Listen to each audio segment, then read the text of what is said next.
I can't believe I'm actually making a video about this, but I think it's necessary, man. Um,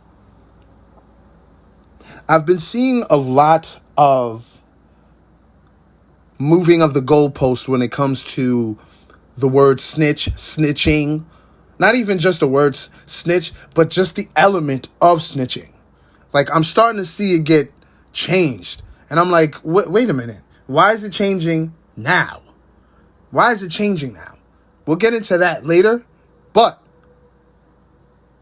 for me, growing up, the way I looked at snitching was, one, you had to be doing some illegal shit. You're not a civilian anymore.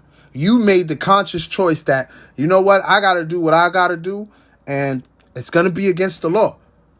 You know what I mean? Some people had to do these type of things to feed their families, to get their bills paid, all that type of shit.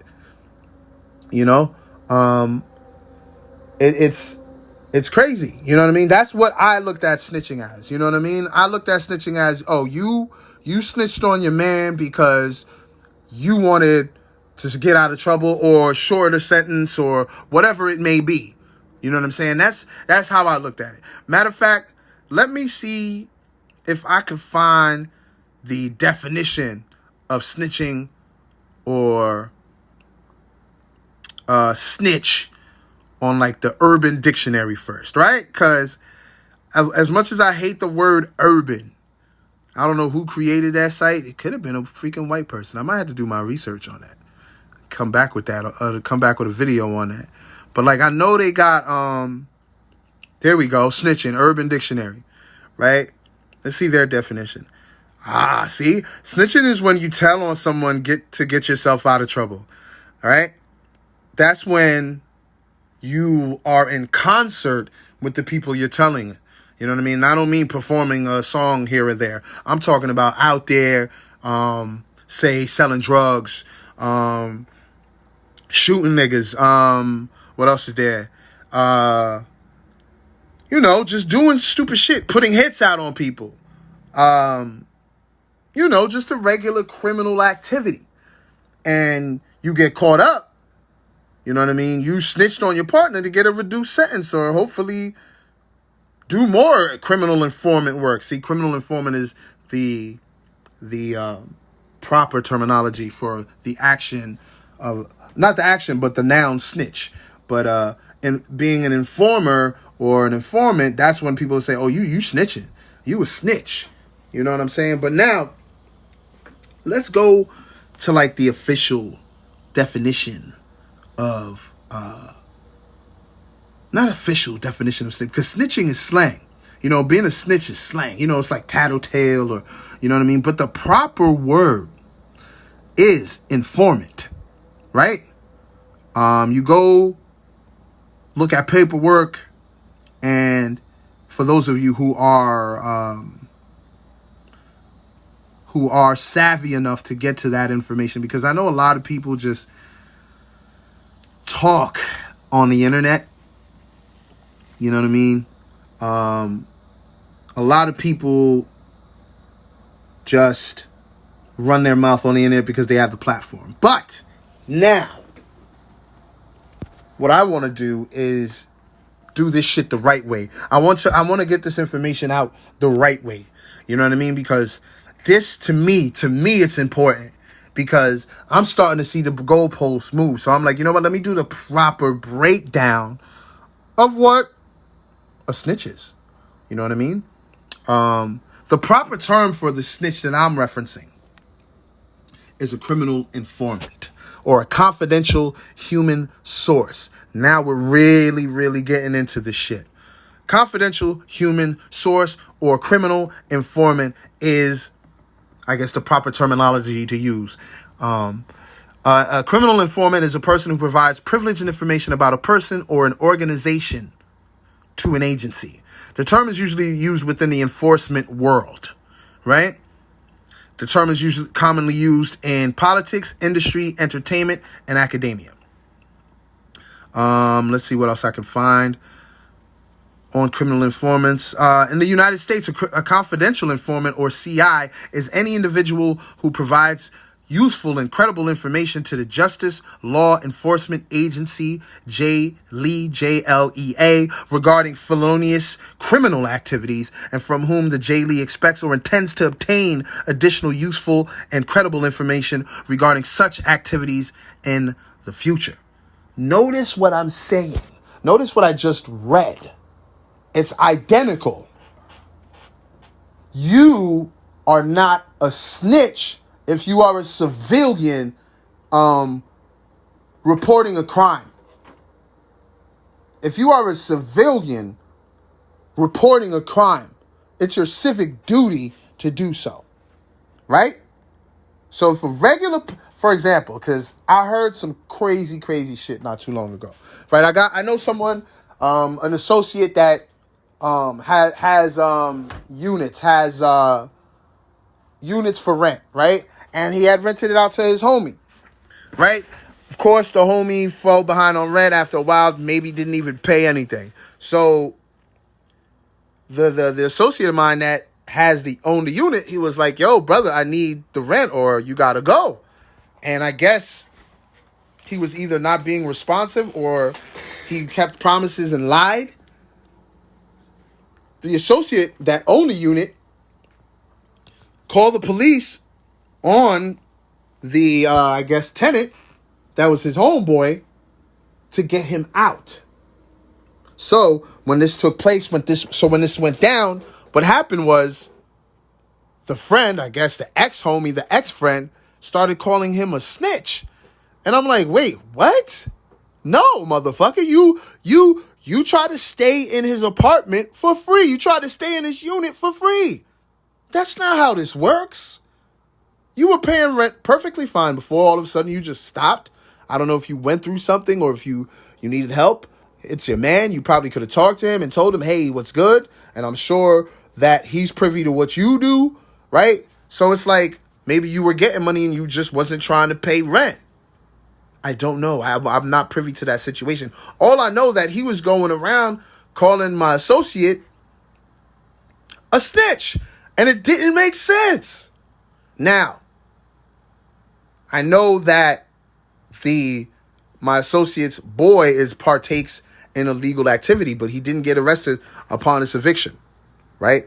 So now I'm looking at it as, well, if the only way snitching could be justified in this conversation is if old boy, the friend got caught, got arrested, got in trouble, had some work in the crib, and the cops went in there because he was being an asshole, didn't want to listen, being defiant, right? And they find work, right? I'm not sure if my associate is still involved with that life. I don't think he is. He's doing real estate now and whatever. But I don't know what was going on at that time, right? So he could have been like, yo, please don't do this to me. I can give you names. Right there. You just became a criminal informant. You became a CI. You became a CHS. What is that? A confidential human source. And in the streets, you're a snitch. What you were trying to call the associate is not snitching. It was his civic duty. And yeah, if you did not want to get out the apartment, Playboy, it was either going to escalate to violence, which I know probably my associate ain't about that like that, or the police. Like if it was me, it would have been bad. You know what I'm saying? But you don't really want to do that because you don't want to jeopardize losing that unit because of you evicting someone with force. You know what I mean? Call the police, get it done the right way. You know what I mean? So that's not snitching. You know what I'm saying? And the reason why I felt so compelled to put this video together is because the goalpost has been moved. You know what I'm saying? The goalpost has been moved. You know what I'm saying? Oh, you know what? Here we go. A list of possible motivations for becoming a criminal informant. Self-interest, right? Financial reward. You heard that. Financial reward. Pre-trial release from custody. withdrawal or dismissal of criminal charges, which I mentioned, reduction of sentence, which I've mentioned, choice of location to serve sentence, you get to choose where you serve your time, elimination of rivals or unwanted criminal associates, elimination of competitors engaged in criminal activities. I believe that's what Whitey Bulger did. I believe that's what Alpo did. Diversion of suspension from their own criminal activities, revenge, right? Revenge, that falls under, what's his name? Nicky Barnes. You know what I mean? He wanted to get Guy Fisher back because he heard or got proof that Guy Fisher was messing with his girl. You know what I'm saying? So self-preservation, of course, conscious, you're thinking about going straight, whatever. You know what I'm saying? So I felt compelled because we have a very popular criminal informant right now within the hip-hop culture.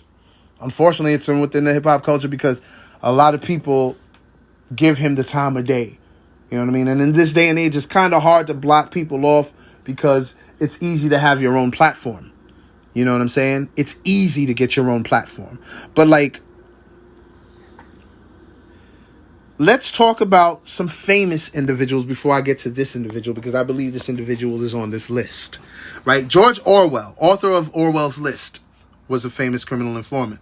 Whitey Bulger, I mentioned, Boston Irish mob boss. Steve Fleming, Whitey Bulger's PIC, partner in crime. Nicholas Calabrese, the first made man to testify against the Chicago Outfit. What's the Chicago Outfit? The Chicago Outfit is Al Capone's people. You know what I mean? That's where he got his rise. Who else we got? We got the Irish terrorist, James Carey. I believe he flipped on the IRA. I'm not sure about that, but I believe he did. Sammy Gravano, former underboss of the Gambino family. Henry Hill, the Lucchese crime family. Frank Lucas. They made a movie about this guy, American Gangster. He recently had passed. Abe Rellis of Murder, Inc., Hitman. I believe we also have Freddie Scappaticci, member of the Provisional IRA. He flipped on them. Joseph Valachi, Joseph Valachi, soldier of the Genovese crime family. He flipped on them. Salvatore Vitali, former underboss of the Bonanno crime family. Richard Wersch. If y'all don't know who Richard Wersch Jr. is, it's White Boy Rick. His shit was weird, but he still snitched. He definitely still snitched, but he was 14 years old. Like, it's crazy. You have to watch the White Boy Rick documentaries that are out there. Watch that, but he still snitched. He snitched on people that he was working with, all that. People that got him right, all that. But he was kind of like put on the street by the government. It's so crazy. You gotta check that out. You got Joseph Massino, the first boss of one of the 5 crime families in New York City to turn state's evidence. The first boss. That means there's others, right? And then you got the Flores twins, Pedro and Margarito, who they flipped on. And now we land on the guy I'm talking about that a lot of people are trying to move the goalposts for. I don't even want to talk about this guy, but I got to, because it's within the element, right? I don't talk about his music or the lack thereof, but we are going to talk about Daniel Hernandez, a.k.a. Snitch 9, testified against the 9 Trey Bloods, right? I'm seeing the goalpost being moved for this guy. You didn't see me move the goalpost for White Boy Rick due to his circumstance, right? Because I know his story. A lot of y'all don't know his story. Look up his story, but you're still going to agree that, yeah, he's still a snitch. You know what I mean? He was eating good, living good, and once he got caught, he started ratting. Straight like that. You know what I'm saying? He was a snitch through and through. But his situation was kind of crazy. But I'm seeing people move the goalposts for Snitch 9 saying, oh, it doesn't matter. He didn't snitch. They had feds undercover. It's all about corroboration, people. Right? You got to remember, a lot of these people moving the goalpost doesn't know anything about how the court works, how law works, or anything like that. When you're a prosecutor, right? One thing about being a prosecutor, you may have the evidence, but in order for the evidence to hold weight, you need someone to corroborate the evidence. Well, not the evidence, I guess the testimony. Like, for instance, say a witness said, I seen such and such here at this time. Or I seen, someone, say a witness said, I seen a crime. I seen this person do a crime, right? I'm going to use Choke No Jokes example. He's another snitch. I'm going to use Choke No Jokes example in the Jonathan Bunting case, right? Someone had seen Jonathan Bunting murder somebody, right? But his defense, Jonathan Bunting's defense, had an argument like, you don't have reliable witnesses because a lot of them were addicts. You know what I'm saying? So Jonathan was like, yo, the only person that really could say anything was my one of his relatives. I can't remember because I seen and heard about the case so long ago. And he was like, yo, all I had to do, either Choke, who was the snitch, didn't have to show up to the court case. You know, I would have paid his fine. We would have been good. I would have been scot-free.